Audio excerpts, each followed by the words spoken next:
Bismillahirrahmanirrahim. Assalamualaikum warahmatullahi wabarakatuh. Kita akan membahas tentang konklusi atau kesimpulan. Kesimpulan ini selalu hadir pada akhir dari sebuah kerja ilmiah.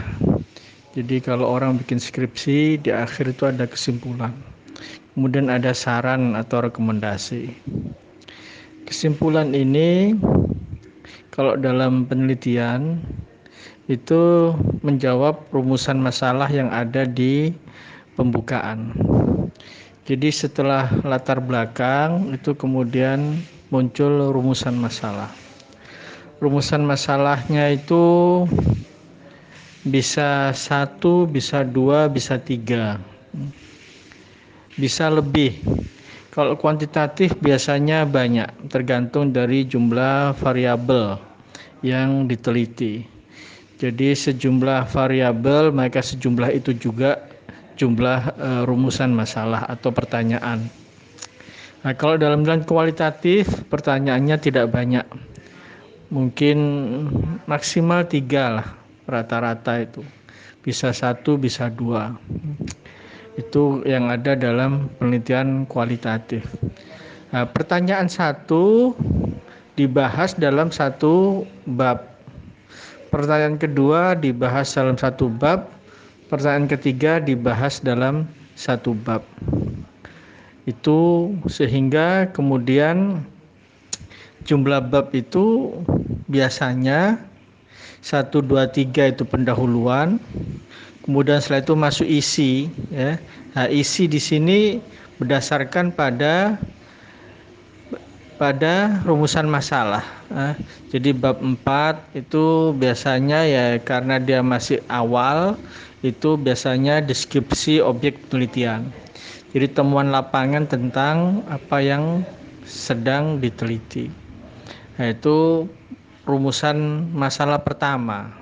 Jadi menyangkut objek yang diteliti, what. Nah, kemudian setelah itu pertanyaan kedua muncul dalam bab selanjutnya, bab 5. Kemudian pertanyaan ketiga muncul dalam bab 6. Nah, itu. Jadi kemudian 3 pertanyaan tadi yang muncul dalam 3 bab tadi itu kemudian muncul lagi dalam ringkasan di kesimpulan. Jadi kesimpulan itu biasanya ya memang seharusnya memang menjawab dari rumusan masalah tadi. Jadi kalau rumusan masalahnya ada 3, maka kesimpulannya juga ada 3 paragraf atau setidaknya 3 pertanyaan itu terjawab dalam kesimpulan. Nah, kemudian sekarang bagaimana kita membuat kesimpulan atau membuat konklusi? Ya, tentunya yang ada di konklusi itu jawaban yang ringkas dan sederhana. Setelah sang peneliti melakukan terjun di lapangan, maka kemudian rumusan masalah yang dijawab secara panjang lebar dalam isi penelitian kemudian dibuat ringkasan, nah itu kemudian menjadi kesimpulan. Jadi kesimpulan harus bisa menjawab secara sederhana terkait dengan apa yang ditanyakan dalam penelitian tersebut. Nah, itu konklusi atau kesimpulan. Nah, kemudian sekarang kita ke kesimpulan yang ada dalam logika yang sedang kita pelajari ini. Jadi kalau itu praktek kesimpulan dalam dunia penelitian atau dalam karya ilmiah, maka di sini kesimpulan atau konklusi dalam logika itu berkaitan dengan bagaimana orang bisa menyimpulkan secara benar didasarkan pada logika matematika. Mengapa kok logika matematika? Logika matematika itu kan ilmu tentang bagaimana orang berpikir benar karena konsisten. Jadi tidak melenceng. Intinya itu di situ. Jadi matematika, aljabar itu adalah permainan angka-angka. Kalau orang itu betul-betul konsisten dengan angka-angka dan dengan aturan yang didasarkan pada kode-kode yang ada dalam dalam permainan angka itu, kemudian dia benar dalam mengikuti kode-kode itu, menjalankan dengan sebenarnya, maka hasil yang dicapai adalah benar. Kalau dia hasilnya itu tidak sesuai dengan apa yang ditetapkan, maka bisa dipastikan dia tidak benar dalam menjalankan kode-kode yang ada dalam permainan angka itu. Jadi di sini adalah matematika adalah ilmu tentang konsistensi berpikir, tentang bagaimana seseorang itu bisa mengikuti alur secara benar dan bisa menghasilkan hasil akhir atau result secara tepat. Nah, permainan angka ini kemudian diaplikasikan dalam berpikir dalam bahasa verbal. Jadi kalau matematika itu bahasa angka, nah, kemudian kalau di dalam logika ini kita menggunakan bahasa verbal, yaitu bahasa yang berdasarkan pada kosakata-kosakata yang itu dirangkai, yang kalau itu konsisten, tidak bertolak belakang, maka akan menghasilkan sebuah kesimpulan yang benar. Jadi berkesimpulan yang benar itu didasarkan pada bagaimana seseorang berpikir berdasarkan kausalitas sebab akibat, yang itu sebetulnya adalah berkesesuaian dengan prinsip-prinsip matematika. Seumpama banyak mahasiswa yang bolos kuliah, maka bisa difahami, dimaklumi kalau nilai semester akhir anak-anak mahasiswa sekarang menurun dibandingkan dengan tahun sebelumnya. Jadi kata bolos kuliah dengan kata nilai menurun, ini secara logika, secara matematika tepat. Bolos itu kan jarang masuk, artinya kan kurang. Kurang input pengetahuan yang diterima itu kurang.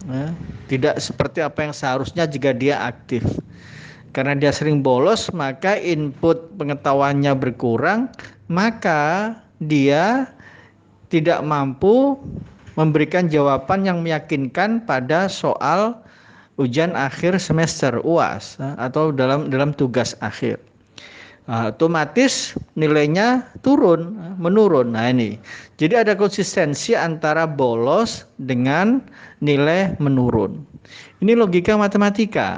Jadi ini diterapkan dalam pernyataan-pernyataan atau dalam ucapan-ucapan yang berlaku dalam keseharian. Jadi itu. Kemudian juga kalau tadi itu minus, hasilnya maka juga minus. Sekarang coba kita gunakan logika matematika tambah-tambahan. Semakin banyak bekerja, semakin banyak pemasukan yang didapat. Nah, ini secara logis bisa diterima. Orang kalau bekerjanya lebih keras, maka penghasilannya lebih banyak. Ini secara logis bisa diterima. Biarpun tidak selalu seperti itu, tetapi secara logika dia diterima. Nah, itu. Jadi ini penerapan logika matematika dalam ucapan atau dalam pernyataan atau dalam presentasi yang akan atau yang disampaikan oleh seseorang. Nah, jadi itu. Nah, kemudian kita tadi mengenal ada modus yang positif, kemudian ada modus yang negatif atau pengingkaran, kemudian ada modus, kemudian ada silogisme. Modus yang positif, itu yang memang menghasilkan sesuatu yang positif, seperti kalau nilainya tinggi, Amir akan mendapatkan bingkisan banyak atau hadiah yang banyak dari orang tuanya. Nah, kemudian ini kan dua anak kalimat. Yang satu itu kalau nilainya tinggi, itu anak kalimat pertama. Anak kalimat yang kedua, Amir mendapatkan hadiah banyak. Nah, kemudian kalimat ini dipecah menjadi sendiri-sendiri. Ya. Amir mendapat hadiah banyak. Berarti Amir nilainya bagus. Nah itu. Jadi itu Jadi Amir nilainya bagus, dia mendapatkan hadiah banyak. Nah, kemudian kesimpulannya, Amir dapat hadiah banyak karena dia nilainya bagus. Jadi itu kesimpulan yang dihasilkan dari modus positif.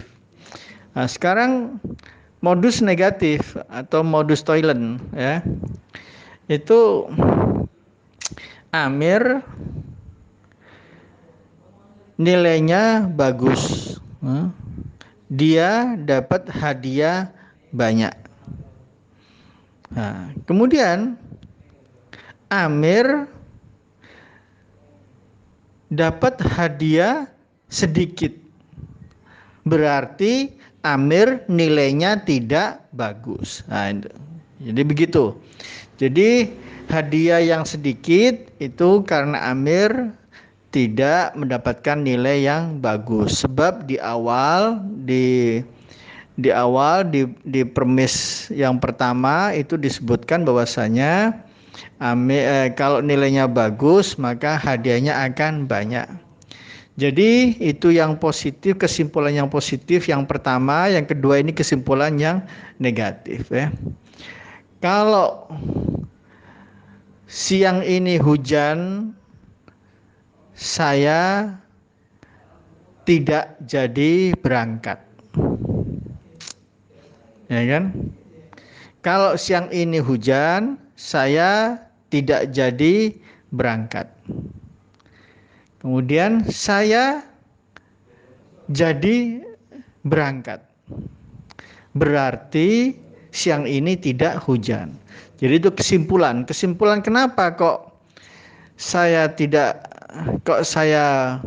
berangkat? Karena tidak hujan.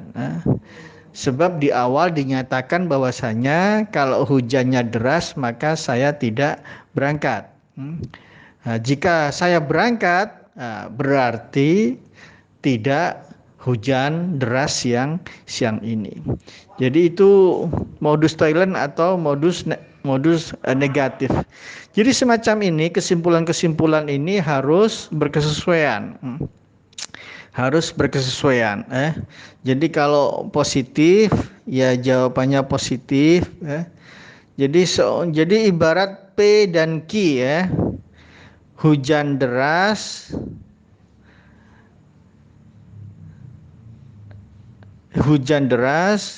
netap di rumah. Hujan deras itu P, menetap di rumah itu Q.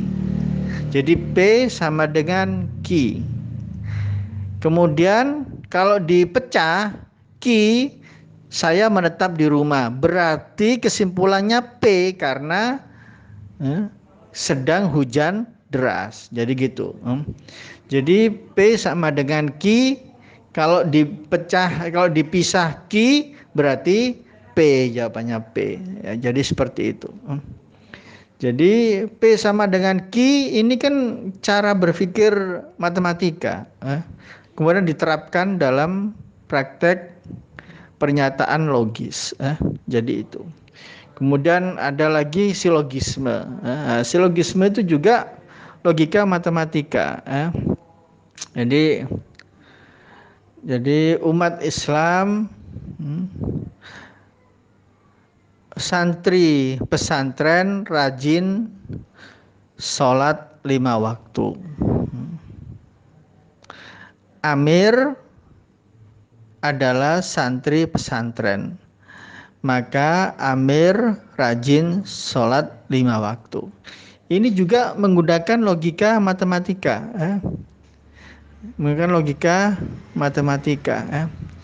Jadi P sama dengan Q, kemudian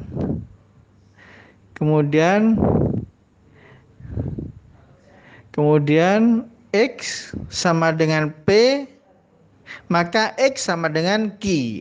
Seperti itu ya. Jadi P sama dengan Q, X sama dengan P, maka X sama dengan Q. Jadi itu logika matematika yang diterapkan dalam silogisme. Jadi ini bagaimana kita bisa mengambil kesimpulan-kesimpulan yang itu